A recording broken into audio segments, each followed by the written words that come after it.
Алланың қасындағы қадіріңізді білгіңіз келсе, шынымен де өзіңіздің Алланың қасындағы қадірім қандай екен деп ойласаңыз, онда ғалымдардың алтын әріптермен жазылатын насихатын ұсынамын.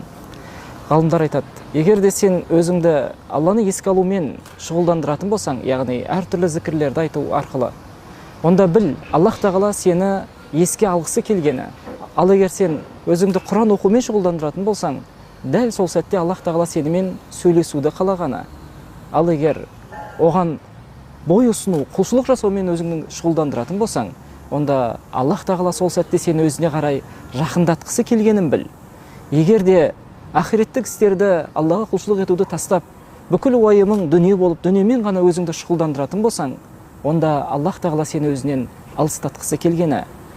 Алланың разылығы, Алланың қасындағы дәрежелер және Алла сенің уайымың болмай, адамдардың көңілін ғана аңдып, адамдар үшін өмір сүруді қалайтын болсаң, онда біл, сен өзіңді сол сәтте қорлағаның.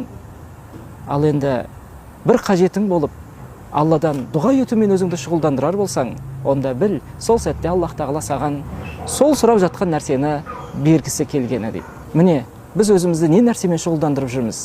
Ал сіз ше, өзіңізді немен шұғылдандырып, нені уайым қылып жүрсіз?